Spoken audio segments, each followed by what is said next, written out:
ఒక చిత్రం ఏమిటంటే, ఒకసారి స్కందాశ్రమంలో మొక్కలు పెడుతున్నారు, విత్తనాలు నాటుతూ.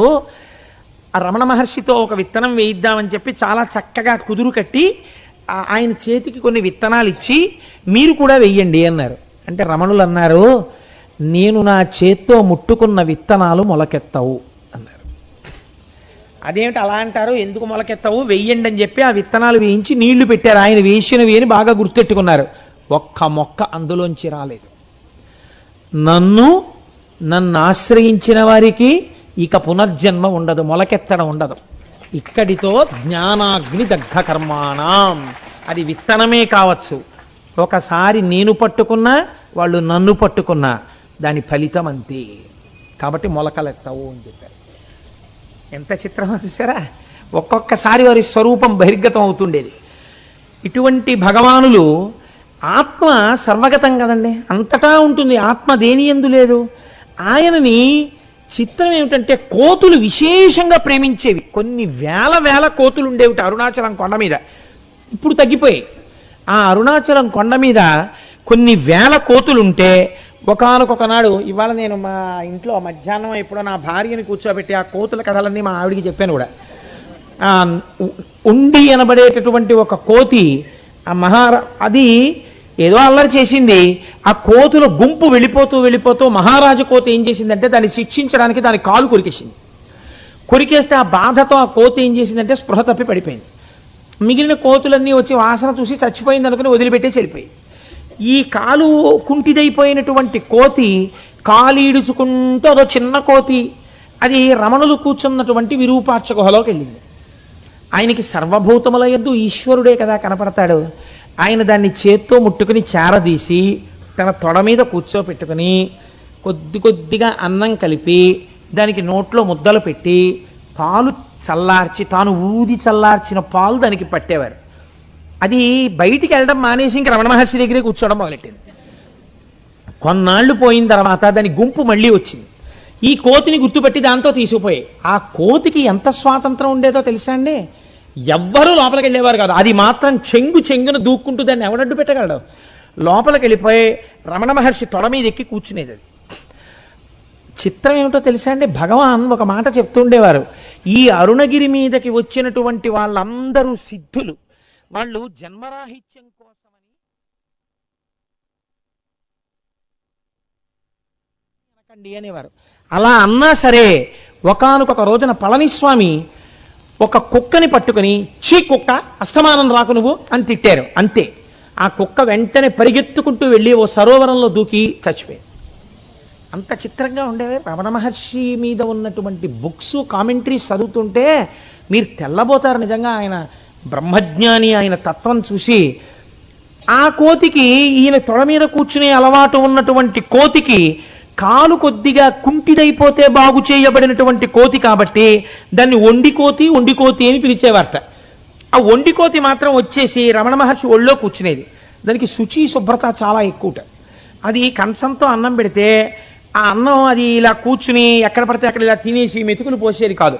అది చక్కగా కంచం పట్టుకుని ఒక చోటకెళ్ళి కూర్చుని ఏ చెంబులోనో గ్లాసులోనో గిన్నెలోకో వెళ్ళి చేతులు పెట్టి ఆ చేతులు కడిగేసుకుని ఓసారి కాళ్ళు కడిగేసుకుని చక్కగా కూర్చుని కంచం పట్టుకుని ఒక్క మెతుకు కింద పడకుండా ఒక్కొక్క ముద్ద తీసుకుని తిని ఆఖరణ కంచం అక్కడ పెట్టి చేతులు కాళ్ళు కడుక్కుని పారిపోతుండేది.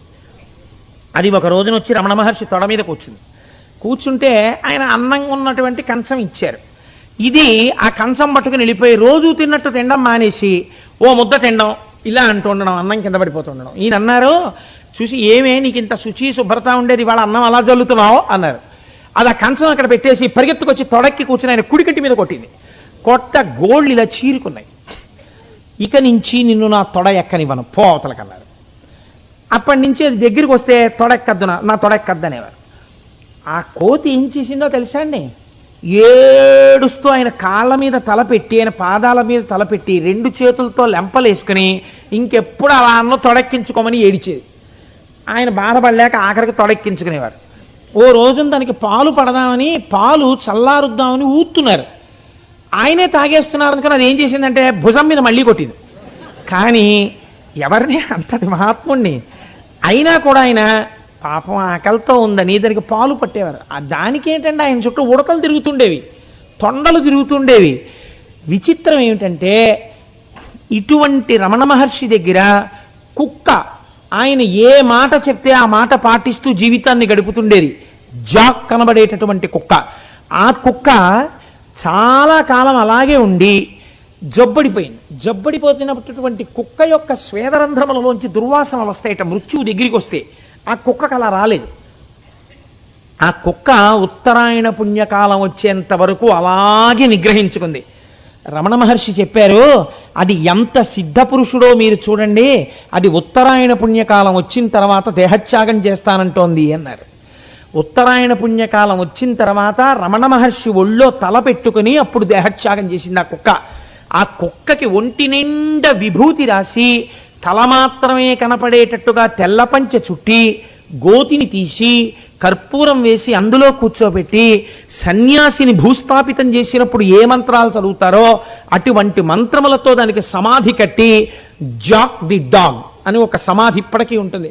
ఇప్పుడు ఉన్నటువంటి భోజనశాలకి పక్కకి వెడితే మీకు రమణాశ్రమంలో కనపడుతుంది. అలాగే వల్లి ది డీర్, అక్కడ ఒక హరిణము, ఒక లేడీ ఉండేది, దాని పేరు వల్లి. ఆ వల్లి రమణ మహర్షి అంటే దానికి ఎంత ఇష్టం. అది ఎప్పుడు రమణ మహర్షి దగ్గరికి వచ్చి ఆయన ఒళ్ళో తల పెట్టుకు పడుకునేది. అది ఒక రోజున ఆశ్రమం బయటికి వెళ్ళి తిరుగుతోంది. కొంతమంది మాంసాహారులు దాన్ని చంపేద్దామని దాని కాళ్ళ మీదకి రాళ్ళు విసిరారు. ఒక పెద్ద రాయి దాని కాలుకు తగిలి ఆ కాలు విరిగిపోయింది. విరిగిపోతే దాన్ని పట్టుకుని చంపబోతుంటే ఎవరో చూసి, అయ్యో అది ఆశ్రమంలో ఉన్నటువంటి జింక, విడిచిపెట్టమన్నారు. అది వచ్చి అలాగే జబ్బడిపోయి అలాగే రమణుల యొక్క ఒడిలో తల పెట్టుకుని ప్రాణం విడిచిపెట్టింది. అది ఒక సిద్ధపురుషుడు అని వల్లీ ది డీర్ అన్న పేరుతో దానికి ఒక సమాధి కట్టారు. మీరు ఇప్పటికీ ఈ రమణాశ్రమంలో భోజనాలు చేసేటటువంటి దాని పక్కన ఇవన్నీ మీకు కనపడతాయి. అలాగే లక్ష్మి, అసలు నాకు దాని గురించి చదువుతుంటే మాత్రం చాలా ఆశ్చర్యంగా ఉంటుంది. ఏమిట్రా వీటి అదృష్టం, మనకి ఎంత పుణ్యం చేసుకున్నాయిరా ఇవి అనిపిస్తూ ఉంటుంది. ఆ ఆవుని ఆశ్రమానికి తీసుకొచ్చిన కొత్తల్లో ప్లేగ్ వ్యాధి వచ్చి చిరుతపులులు తిరుగుతుండేవి తిరువన్నామలైలో. చిరుతపులులు తిరుగుతున్నాయని భయపడి అసలే అది చూడుతో ఉన్న ఆవుని దాన్ని ఊరు పంపించేశారు. దానికి దూడ పుట్టిన తర్వాత మళ్ళీ తీసుకొచ్చారు ఆవుని దూడని. ఆ ఆవు పేరు లక్ష్మి. ఆ ఆవు దూడ ఆశ్రమంలో ఉండేవి. చిత్రం ఏమిటంటే దానికి ఒకసారి గోశాల కడుతున్నారట. కడుతుంటే అది ఆశ్రమంలో రమణ మహర్షి దగ్గరికి వచ్చేసి ఆయన దగ్గరికి వచ్చి పేడ వేసేసి గట్టిగా అరిచి రోజుని ప్రదక్షిణం చేసి వెళ్ళేది ఆయనకి. అందరూ ఏమిటి ఆవింత అల్లరి చేస్తోందని చెప్పి తీసుకుపోబోయారు. రమణులు అన్నారు, ఎందుకు దాన్ని అలా లాగేస్తారో, అది నాకు ఏదో చెప్పుకోవాలనుకుంటోంది, చెప్పుకోనివ్వండి అన్నారు. అంటే దగ్గరికి తీసుకొచ్చారు. అది మోరలెత్తి ఇలా ఇలా ఇలా ఇలా అంది. దానికి ఇల్లు కట్టారట కదా, గృహప్రవేశం చేసుకుంటోందిట, అది గోశాలలో కెడుతోందిట, నన్ను ముందు అడుగు పెట్టమంటోంది, నన్ను రమ్మంటోంది అన్నారు. అది రమణులు పైన వేసుకున్నటువంటి ఉత్తరీయాన్ని నోటితో లాగి ఆయన ముందు నడిచి వెడితే అప్పుడు తను సంతోషంగా గోశాల ప్రవేశం చేసింది ఆ లక్ష్మి. ఎంత చిత్రమో తెలుసా అండి. ఎంతమంది జనం ఉండనివ్వండి, ఆ ఆవు మాత్రం రోజు భగవన్ కూర్చున్న చోటుకొచ్చి ఆయన చుట్టూ ప్రదక్షిణం చేసి, అమ్మా లక్ష్మి వచ్చావా అని అడిగేవారట. చుట్టూ తిరిగి ఆయనకు నమస్కారం చేసుకుని వెళ్ళిపోతుండేది ఆవు. దానికి ఒక్కసారి ముక్కుకి తాడేశారు. అది ఎంతమంది పట్టుకున్నా ఆగకుండా ఆశ్రమంలోకి వచ్చేసి ఆయన కూర్చున్న చోటికి పెద్ద పెద్ద అరుపులు అరుచుకుంటూ వచ్చేసి ఆయన దగ్గర కూర్చుండిపోయింది. కూర్చుండిపోతే వెనక నుంచి వీళ్ళందరూ వచ్చారు. ఎందుకు దాన్ని అలా పట్టుకుంటున్నారు, ఇవాళ సాయంకాలం కదా వస్తుంది నమస్కారానికి, ఇప్పుడే ఎందుకు వచ్చిందమ్మా లక్ష్మి, నీకు ఏమైంది అని అడిగారు. అడిగితే అది దాని ముక్కు చూపించి ఇలా ఇలా ముక్కు చూపించింది. దాని ముక్కుకి తాడేశారట. అదిగో నెత్తురు వస్తోంది, పిచ్చి తల్లికి బాధ కలిగింది, నాకు చెప్పుకోవడానికి వచ్చింది అన్నారు ఆయన. చిత్రం ఏమిటో తెలుసా అండి, కోతులు ఇటువైపు నుంచి కొన్ని వేల కోతులు, ఇటువైపు నుంచి కొన్ని వేల కోతులు వచ్చేవి. వచ్చి బయట కూర్చుని కిచకిచకిచకిచకిచకిచలాడేవి. రమణులు బయటికి వెళ్ళి నిలబడి ఏమైంది మీకు అని అడిగేవారు. ఇటువైపునున్న రాజకోతి కొన్ని చెప్పేది, ఇటువైపునున్న రాజకోతి కొంత కిసకిసలాడేది. రెండు విని వీళ్ళు రెండు వర్గాలకి దెబ్బలాట వచ్చింది. తప్ప అలా దెబ్బలాడుకోకూడదు, మీరు చక్కగా సంయమనంగా ఉండండి అని చెప్పి ఇద్దరికి రాజీ చేస్తే ఆ కోతులన్నీ కలిసి వెళ్ళిపోతుండేవి. నేను అబద్ధాలు చెప్పాను అనుకుంటున్నారేమో, మీరు కావాలంటే గ్రంథాలని పరిశీలన చేయండి, మీకు ఇవన్నీ ఎలా తెలుసు అని అడిగేవారు. కోతుల భాష ఉన్నది ఒక్కటే కదా బ్రహ్మం, కాబట్టి అది అన్ని జీవుల యొక్క మాటలు అర్థం చేసుకోగలదు అనేవారు ఆయన. ఎంతటి మహాత్ముడండి నిజంగా. రమణుల లాంటి వ్యక్తి ఎక్కడుంటారండి? అంతటి మహాజ్ఞాని. మధ్యాహ్నం గంట కొడితే ఇది రమణాశ్రమము అంటే ఆయన ఒప్పుకునేవారు కాదు. అది కూడా ఎప్పుడొచ్చారు విరూపాక్ష గుహ నుంచి కిందకి. అళగమ్మ గారికి స్కందాశ్రమంలో మోక్షం ఇచ్చిన తర్వాత తల్లిగారి శరీరాన్ని కిందకి తీసుకొచ్చి అక్కడ భూస్థాపితం చేసి శివలింగం పెట్టారు. ఆ మాతృభూతేశ్వరాలయము అని అమ్మగారి పేరు మీద గుడి కట్టారు. గుడి కట్టినప్పటి నుంచి ఎక్కువ కింద కూర్చునేవారు. రోజు కొండెక్కి కిందకు వచ్చేవారు. మధ్యాహ్నం 12 అయ్యేటప్పటికే ఆశ్రమంలో గంట కొట్టేవారు. భగవాన్ ఇది మీ ఆశ్రమం అంటే ఆయన ఒప్పుకునేవారు కాదు. నా ఆశ్రమం ఏమిటి, నేనెవరు, నాకు ఆశ్రమం ఏం లేదు అని అందరూ భోజనానికి వరసలో నించుంటే ఆయన కూడా ఓ కర్ర మట్టి కమండలం పట్టుకుని లైన్లో నించునేవారు. లైన్లో నించుని అందరూ కూర్చుంటే ఆయన కూర్చునేవారు. అందరికీ ఏది వడ్డించారో తనకి అదే వడ్డించాలి. ఒక లడ్డు ఎక్కువ తీసుకొచ్చి వడ్డిస్తే ఇదే వద్దని చెప్పాను. అంతట తినేది పరబ్రహ్మమే, ఈ పెద్దరికాలు నాకొద్దు, మీరు అందరికీ సమానంగా పెట్టండి అని చెప్పి తినేవారు కాదు. ఏదైనా అందరూ ఏది తిన్నారో తానది తినాలంతే. నా అన్న మాట ఆయన వాడేవారు కాదు. ఎవరైనా వచ్చి భగవన్ ఆశ్రమంలో 500 లీటర్ల వాటర్ ట్యాంక్ ఒకటి కట్టిద్దాం అనుకుంటున్నాం, 500 కట్టించమంటారా 250 లీటర్ల ట్యాంక్ కట్టించమంటారా అని అడిగేవారు. మీరు 250 లీటర్ల ట్యాంకు కట్టించక్కర్లేదు, 500 లీటర్ల ట్యాంకు కట్టించక్కర్లేదు, మీరెవరో మీరు తెలుసుకోండి, అది జన్మకి సార్థకత అనేవారు. ఆయన ఎప్పుడు ఎవరిని ఏది అడిగేవారు కాదు. ఆయన దగ్గరికి తీసుకొచ్చి డబ్బుల కట్ట పెట్టాడు ఒకసారి ఒక ఆయన. ఓ యాపిల్ పండు ఇక్కడ పెట్టారు. పెడితే ఆయన యాపిల్ పండు తీసుకుని పక్కన పెట్టుకుని అవి ఎందుకు మీరు తీసుకోండి అన్నారు. అవి డబ్బులు భగవాన్ మీకు ఎందుకైనా పనికొస్తాయి ఉంచుకోండి అన్నారు. ఎందుకు? నేను తినడానికి కాగితాలు పనికిరావు కదా, ఇదైతే పోనీ ఎప్పుడైనా తింటాను, నాకెందుకు, తీసేసుకోండి అని. మంచి పెన్ను ఇస్తే ఆయన తీసుకునేవారు కాదు. మంచి పెన్ను ఇచ్చాను భగవాన్ ఏం చేశారని మీరు రేపు అడుగుతారు, మాకెందుకు, మీరు ఉంచుకోండి అని ఇచ్చేసేవారు. ఎప్పుడూ ఒక మట్టి పిడత ఓ కర్ర అంతే. నా అన్న వస్తువు ఆయనకి లేదు. ఆయన ఎన్నడూ ఎవరిని నాకు ఇది ఇవ్వండి అని అడగలేదు జీవితంలో. ఆయన గురించి విశ్వనాథ సత్యనారాయణ గారు సూర్య నాగమ్మ గారి లేఖలకు ముందు మాట రాస్తూ ఒక విచిత్రమైన మాట వాడారు. అందరికీ కనీసం దుప్పటి అన్నా ఉంటుంది. రమణులకు ఏమిటో తెలుసా అండి, ఓ తువ్వాలు కంఠానికి చుట్టుకు పడుకునేవారు. కంఠానికి చుట్టుకుంటే వెచ్చగా ఉంటుందనేవారు. అందరూ ఒంటికి దుప్పటి కప్పుకుంటారు, రమణ మహర్షికి కంఠానికి గుడ్డ చుట్టుకోవడం ఏమిటో అని విశ్వనాథ సత్యనారాయణ గారు ముందు మాట రాశారు. కాబట్టి అంతటి బ్రహ్మజ్ఞాని. నాకు ఇది లేదన్న మాట ఆయన ఎప్పుడూ అనలేదు. నేను సమస్తము నిండిపోయి ఉంటే నాకు లోటు ఏమిటి, నాకు కొరత ఏమిటి అనేవారు ఆయన.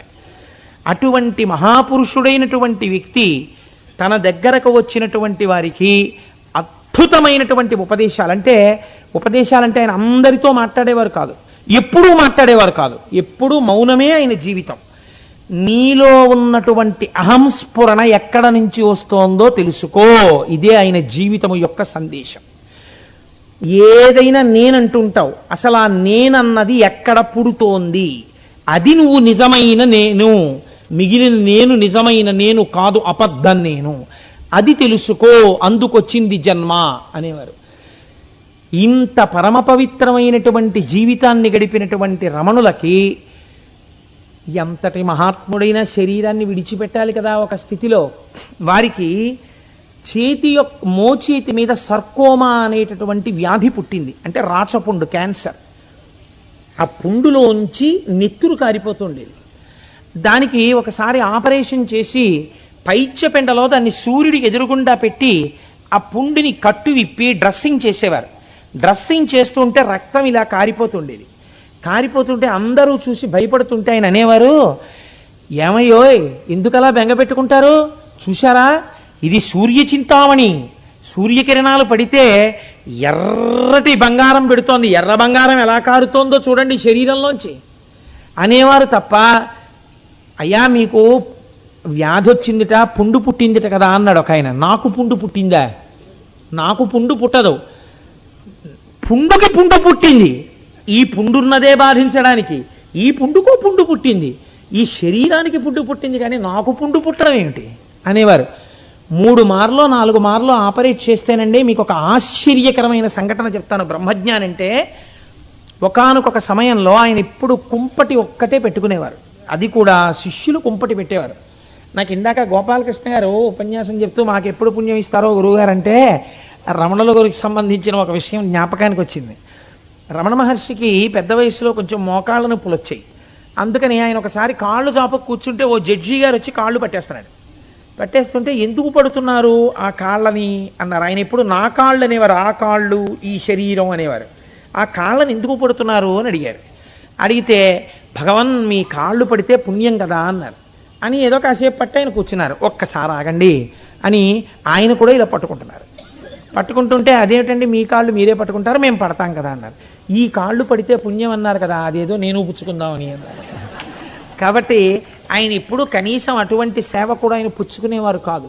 అటువంటి రమణ మహర్షి గురించి చెప్తూ శుభ్రంగా భార్యకి భర్తకి కూడా కేంద్ర ప్రభుత్వంలో రాష్ట్ర ప్రభుత్వంలో ఈశ్వరుడు 2 ఉద్యోగాలు ఇచ్చి నన్ను చతుర్భుజుణ్ణి చేసి 4 చేతుల సంపాదింపచేస్తుంటే ఉన్న 2 పిల్లలకి మంచి చదువు ఈశ్వరుడు ఇస్తే 500 రూపాయల పూజకు కట్టడానికి నాకు తెగులా?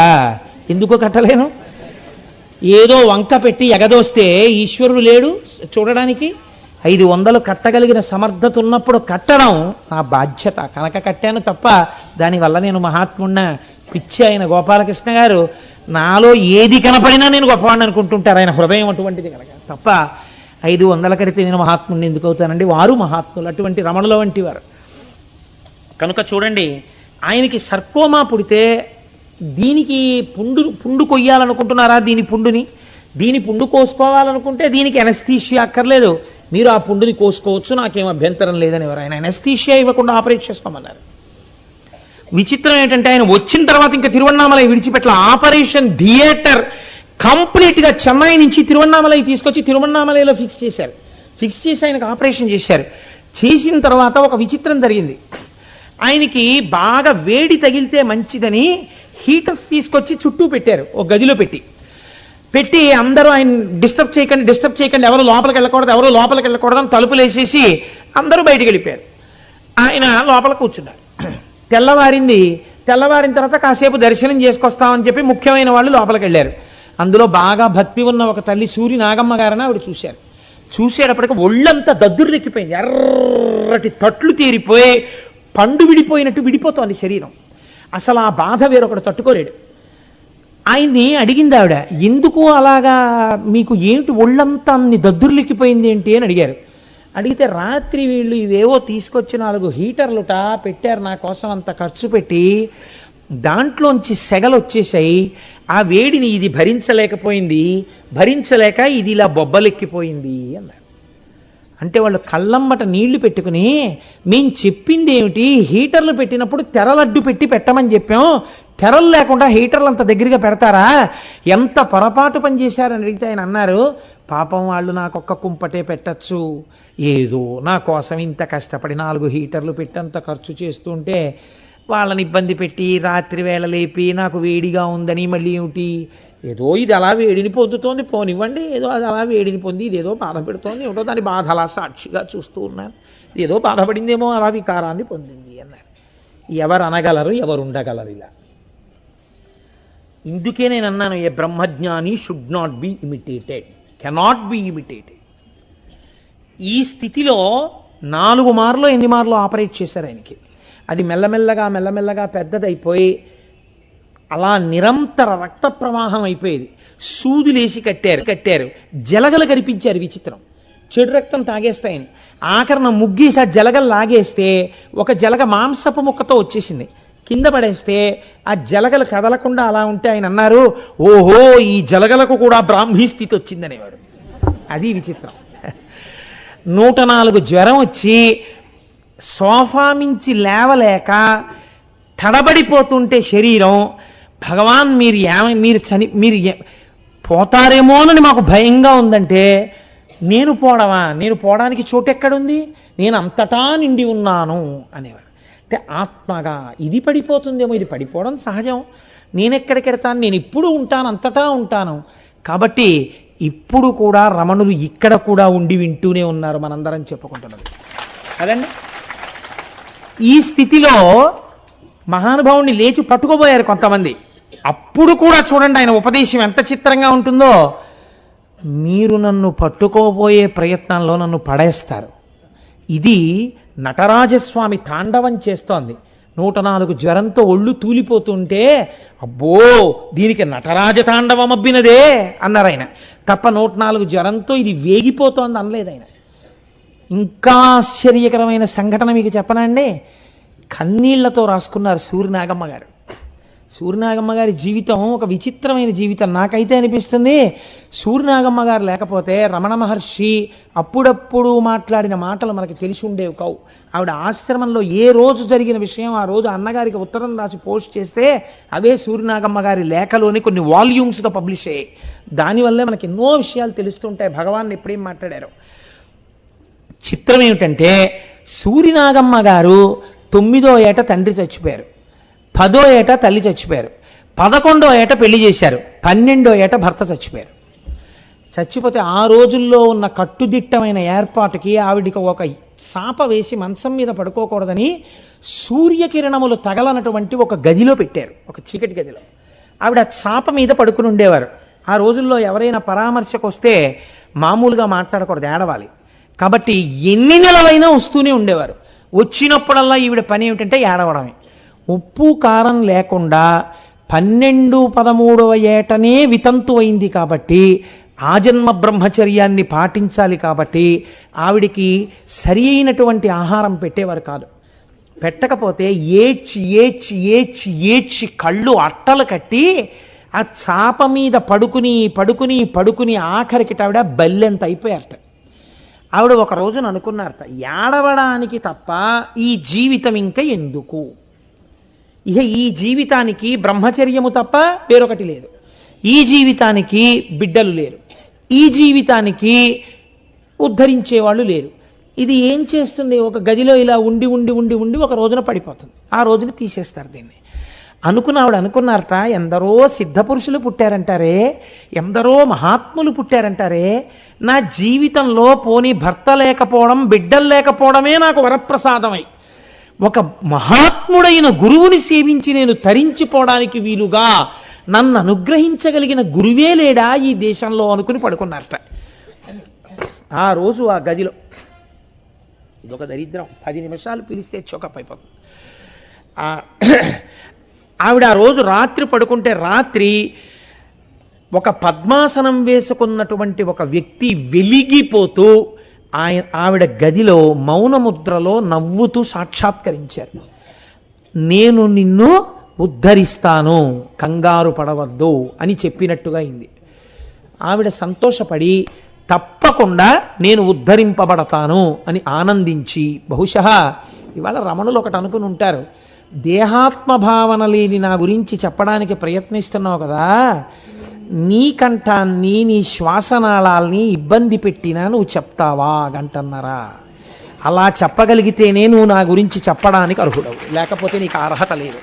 నువ్వు అలా 8:30 వరకు చెప్పు, చూస్తాను, చెబితే నేను సంతోషిస్తాను, నీకు ఈ పాటి భావమైన అబ్బిందని అనుకుని ఉంటారు. అందుకే ఎప్పుడూ లేనిది రాగానే అగరత్తులు ఏమిటి, దానికి అంత కంఠం వరకు మండిపోతూ అప్పుడే పడిశం పట్టేయడం ఏంటి.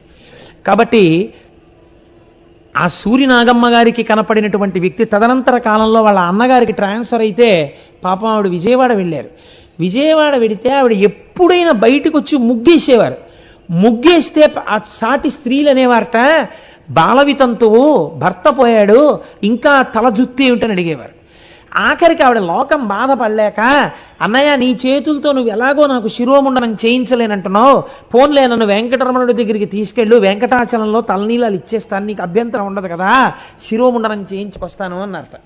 అంటే వాళ్ళ అన్నగారు చాలా బెంగ పెట్టుకుని పాపం ఆవిడ్ని తీసుకెళ్లారు. కొన్ని చాలా బాధగా ఉంటాయండి చదివినప్పుడు. ఆవిడ్ని తీసుకెడితే వెంకటాచలం, తీరా విచిత్రం ఏంటంటే వీళ్ళు కొండెక్కుదాం అనుకునే వాళ్ళకి బంధువుల్లో ఎవరికో ప్రసవమైంది కాబట్టి జాతాశౌచం వచ్చింది, కొండెక్కడానికి వీలేదని వెనక్కి వచ్చేసారు. ఇది వెంకటరమణుడి ఆజ్ఞ, నా జుత్తు తీసుకునే అవకాశం లేదేమో అనుకున్నారు ఆవిడ. తరువాతి కాలంలో ఒకసారి ఆవిడ తిరువణ్ణామలై వెళ్ళారు.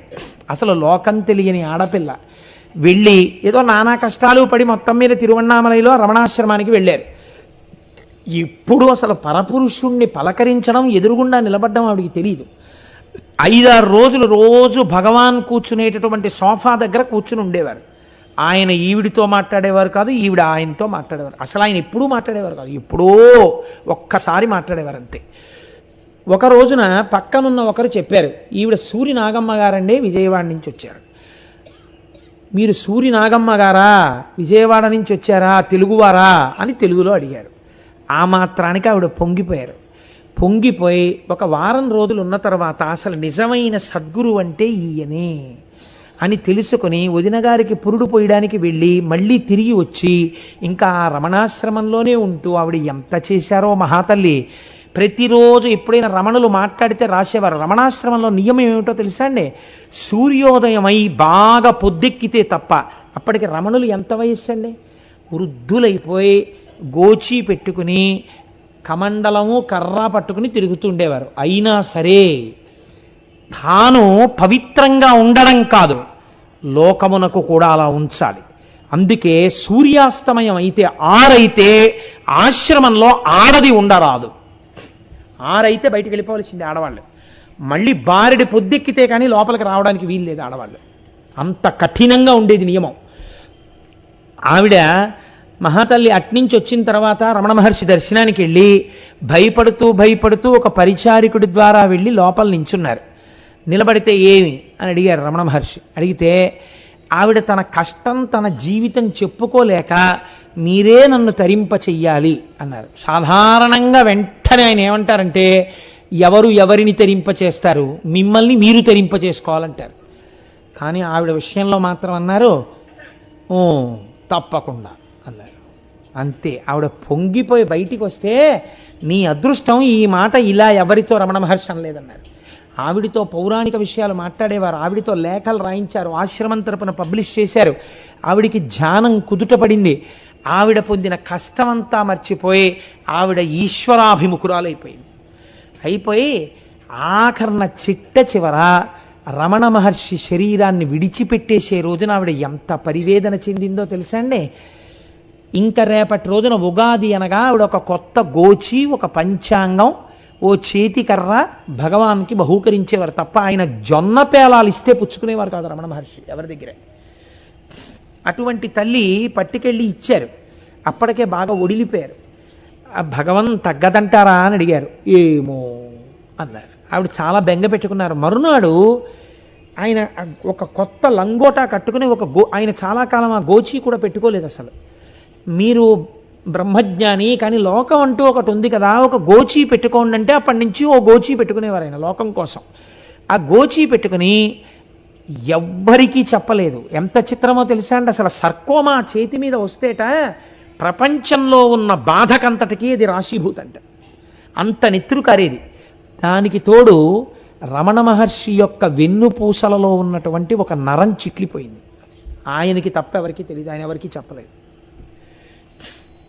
మరునాడు ఆయన నడవలేకపోతున్నారని అటాచ్డ్ బాత్రూమ్ ఉన్న ఒక గదిలో కూర్చోబెట్టారు. ఆయన లేచి ఆ గదిలోకి వెళ్ళి తలుపు తీసుకుని అడుగు వెయ్యబోయి కూలిపోయారు.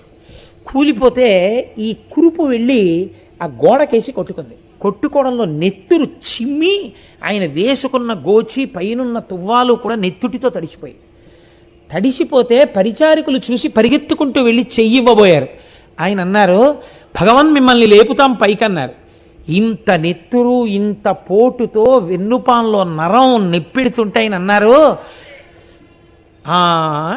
ఇది ఇవాళ కూలబడింది, దీనికి శక్తి తగ్గిందో ఏమో, దీన్ని ఇదే లేపుకుంటుంది, పర్వాలేదు మీరు కూర్చోండి అని మెల్లగా ఆసరాతో లేచి స్నానాల గదిలోకి వెళ్ళి బయటికి వచ్చి కూర్చుని, చిత్రం ఏమిటంటే ఇంకా ఆయన విడిచిపెట్టేస్తారు అనుకుంటున్నటువంటి సమయంలో ప్రాణాన్ని ఒక తల్లి ఒక దిబ్బ మీద నిలబడి చూస్తూ, నా వంక ఒక్కసారి భగవానులు అనుగ్రహంతో చూడరా అని ఏడ్చింది. ఆయన కనురెప్ప విప్పి చూశారు. ఆవిడే సూర్యనాగమ్మ. కనురెప్ప విప్పి చూసి ఆవిడ ఒక వ్యక్తి వచ్చి చెప్పారు, ఒక గురువు శరీరంలో ఉండాలని శిష్యులు కోరుకోవాలి. ఎందుకంటే గురువు తాను శరీరం కాదని గురువుకు తెలుసు. గురువు శరీరం వదిలిపెట్టడానికి సిద్ధపడతాడు. కానీ గురువు శరీరంలో లేకపోతే శిష్యులకి బోధ అందదు. కాబట్టి గురువు శరీరంలో ఉండాలని శిష్యులు కోరుకోవాలి. ఆ గురువు శరీరం ఇంకా ఉండడానికి వీలు లేనంత రీతిలో బాధపడిపోతుంటే అయినా అలా ఉండాలని కోరకూడదు. తేలికగా వెళ్ళిపోవాలనే కోరాలి. కాబట్టి నువ్వు అలా కోరు, శిష్యులందరూ ఆయన ఆశ్రితులందరూ అలా కోరండి అని చెప్పారు. ఇంకా అలా ఉండాలని అడక్కండి అని. ఎంత చిత్రమో చూడండి. ఆయన ఆ రూపంలో కూడా మళ్ళీ బోధ.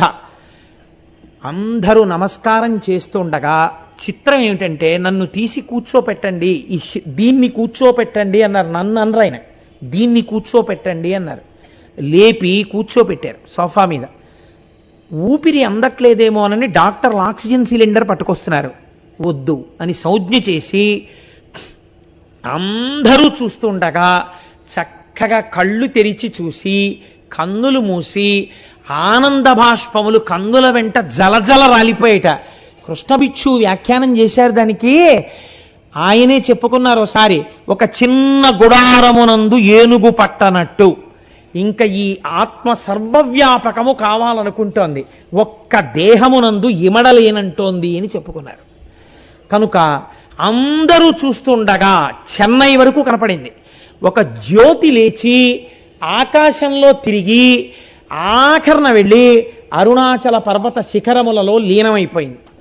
మీకందరికీ ఆశ్చర్యకరమైన విషయం ఏమిటో తెలుసా అండి? భగవాన్ రమణ మహర్షుల యొక్క జ్యోతిని చూసినటువంటి వ్యక్తి ఈ సభలోనే ఉన్నారు. వారెవరో తెలుసా అండి? నాగేశ్వరరావు గారు ఇక్కడే కూర్చుని ఉన్నారు. వారు దర్శనం చేశారు కదమ్మా. ఆ సమయంలో అక్కడికి దగ్గరలో వారు ఎందుకో వాళ్ళ బంధువుల ఇంట్లో ఉన్నారు. ఆ జ్యోతి వెళ్ళిపోతోందని వాళ్ళ అత్తగారు అనుకుంటాను, ఇఫ్ ఐఎమ్ కరెక్ట్, నాకు జ్ఞాపకం లేదు. ఆవిడ అన్నారట, ఎవరో ఒక మహాత్ముడు వెళ్ళిపోయాడయ్యా, జ్యోతి వెళ్ళిపోతోందన్నారు. ఆ జ్యోతి దర్శనం చేసిన మహానుభావుడే ఇవాళ రమణుడు ప్రాణంగా బతుకుతున్న వ్యక్తి, గొప్ప సాధకులు. నేను ఒక్కసారి నాగేశ్వరరావు గారు ఇక్కడికి వచ్చి నిలబడితే మేమందరం పొంగిపోయి సభంతా వారికి నమస్కరిస్తున్నాం. ఒక్కసారి నాగేశ్వరరావు గారిని ఇలా తీసుకురండి.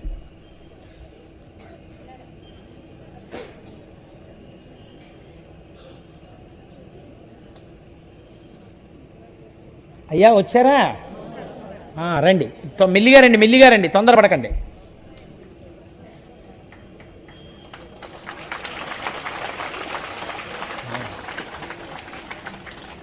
ఆ ఆశ్రమంతో ఎంతో అనుబంధం ఉన్న వ్యక్తి. ఎందరో పెద్దలు, ఎందరో విదేశీయులు అయ్యాయి. చాలా సంతోషం అండి. రమణులంటే ఆయన ప్రాణం. కేవలం ఆ రమణోపాసనే ఆయన్ని తిప్పుతోంది. శరీరమునందు ఉన్న ఓపిక కాదు, అంతటి మహాభక్తుడు. మల్లవరం సుబ్రహ్మణ్యేశ్వర స్వామి వారి దేవస్థానాన్ని ఇవాళ అంత స్థాయికి తీర్చిదిద్దిన మహాపురుషుడు. వారు ఆ రమణ భగవానుల యొక్క జ్యోతి వెళ్ళిపోతున్నప్పుడు దర్శనం చేసినటువంటి అదృష్టవంతుడు. అటువంటి వ్యక్తి బహుశः ఇవాళ సభలో ఉండడం, నేనైతే అనుకుంటున్నాను రమణులు ఆ రూపంలో ఇవాళ మనకి దర్శనమిచ్చారు అని నేను అనుకుంటున్నాను. కాబట్టి అటువంటి మహాభినిష్క్రమణం. కానీ ఆయన యొక్క బోధలు మాత్రం, ఆయన చేసిన సూచనలు నేను ఒక్కరోజు ప్రసంగంలో మీకు చెప్పలేకపోయాను. కానీ మీకు ఒక్క ఆశ్చర్యకరమైన సంఘటన చెప్తాను. రమణ మహర్షి శరీరం వదిలిపెట్టాక సూర్య నాగమ్మ గారు లాంటి అంతేవాసులు భక్తులు ఇంకా ఆశ్రమంలో ఉండలేకపోయారు. ఉండలేక తీర్థయాత్రలకు వెళ్ళిపోయారు. వెళ్ళిపోతే కాశీపట్టణానికి వెళ్ళారు ఆవిడ. వెళ్ళినప్పుడు వాళ్ళ వదిన గారికి జ్వరం వచ్చింది. అన్నగారు అన్నారు, నువ్వు తొందరగా ఒక్కసారి గంగా స్నానం చేసి దర్శనం చేసుకుని వచ్చేసేయి, మనం వెళ్ళిపోదామన్నారు. అంటే ఆవిడ కాశీ విశ్వేశ్వరుడి దేవాలయంలోకి వెడుతున్నారు. అక్కడ ఎదురుగుండా ద్వారపాలకుడు 3 తలుపులు మూసేసి ఒక్క తలుపే తెరిచుంది. ఒక గార్డ్ కూర్చుని ఉన్నారు, ఒక రక్షకభటుడు. ఆయన హిందీలో అడిగాడు ఈవిడ్ని చూడగానే, ఆప్ కౌన్ హై అని అడిగితే ఈవిడ వచ్చిరాని హిందీలో, నన్ను సూర్యనాగమ్మ అంటారు, నేను దక్షిణాదిన తిరువణ్ణామలైలో రమణ మహర్షి సేవ చేసుకున్నదానను అని చెప్పారు. అంటే ఆయన అన్నాడు, అమ్మా, రమణ మహర్షిని సేవించిన వారికి కాశీలో శివలింగాన్ని కౌగులించుకున్న వాళ్ళకి తేడా లేదు, మీరు ఇంకా కాశీ రావలసిన అవసరం ఏముందమ్మా అన్నాడు. అర్చన కోసమని బోలెడంత వెండి సామాను అవి అక్కడ పెట్టున్నాయి. పెట్టి ఉంటే ఆ రక్షక భటుడు అన్నాడు, అమ్మా నేను ఇప్పుడే బయటికి వెళ్ళి పని మీద మళ్ళీ వస్తాను, మీరు ఇక్కడ కొంచెం సేపు ఒక్క 5 నిమిషాలు నిలబడగలరా అని అడిగాడు. తప్పకుండా ఉంటానని ఆవిడ అక్కడ నిలబడ్డారు. వెళ్ళిపోయినటువంటి ఆ రక్షక భటుడు ఒక గంటన్నర తర్వాత మళ్ళీ వచ్చాడు. వచ్చి, అమ్మా ఎంత వెండి సామానుందో తెలుసా అండి, ఒక ఆడదాన్ని పెట్టి వెళ్ళిపోయాడు. వెళ్ళిపోతే ఈవిడ వెళ్ళేటప్పటికి అన్నగారు కంగారు పడుతున్నారు, గంగా ప్రవేశం చేసేసిందేమో ఈవిడని. అమ్మాయి ఇంతసేపు ఏమైందమ్మా, ఎక్కడికి వెళ్ళావని అడిగారు. అన్నయ్య, అనుకోకుండా ఇవాళ కాశీ విశ్వేశ్వరుడు తన సమక్షంలో నన్ను 1 గంటన్నర నిలబెట్టుకున్నాడు అన్నయ్య అన్నారు. అమ్మా, నీకు అక్కడ ఉన్న ద్వారపాలకుడు ఇచ్చినటువంటి సూచన నీ చెవిన అందలేదా? ఏ రమణులను నువ్వు సేవించావో తత్ఫలితమే కాశీ విశ్వేశ్వరాలయములో విశ్వేశ్వరలింగమును, విశ్వేశ్వర సామాగ్రిని 1.5 గంటన్నర సేపు కాపు కాసే అదృష్టాన్ని ఈశ్వరుడు నీకిచ్చి ఈ జన్మలో నీ పాపాన్నంతటినీ క్షయం చేసి తనలో నిన్ను కలుపుకోవడానికి విశ్వేశ్వరుడు అంగీకరించాడనడానికి ఇది సూచన. రమణుల సేవ ఎంత గొప్పదో చూశావా, నామం ఎంత గొప్పదో చూశావా అని అడిగారు. ఆయనని నమ్మిన వాళ్ళకి, ఆయనకి నమస్కరించిన వాళ్ళకి ఆయన పెట్టిన భిక్ష అటువంటిది. కనుక అటువంటి భగవాన్ రమణుల యొక్క మూర్తి ప్రతి ఇంట ఉండాలి. అందరం తిరువన్నామలై వెళ్ళాలి, అందరం గిరి ప్రదక్షిణం చెయ్యాలి, అందరం మన పిల్లలకు అటువంటి మహాపురుషుడు గురించి చెప్పాలి. వారు సూరినాగమ్మ గారి లేఖల పుస్తకం తప్పకుండా ఇంట్లో ఉంచుకోండి, సులభ శైలిలో ఉంటుంది. చక్కగా వారు ఎప్పుడెప్పుడేం మాట్లాడారో చదువుతుంటే మీరు ఆ రమణాశ్రమంలో ఉన్నట్టుగా ఉంటుంది. మీరు చక్కగా పుస్తకాలు చదవండి, రమణుల యొక్క అనుగ్రహాన్ని మనం పొందుదాం. అందరం ఇవాళ కూడా 3 మార్లు వారు గిరి ప్రదక్షిణం చేయండి, గిరి ప్రదక్షిణం చెయ్యండి అని తరచు చెప్పేవారు. కనుక 3 మార్లు ఆ అరుణాచల నామాన్ని చెప్పి మనం బయలుదేరదాం. అరుణాచల చల్ల శివ, అరుణాచల శివ, అరుణాచల శివ, అరుణాచల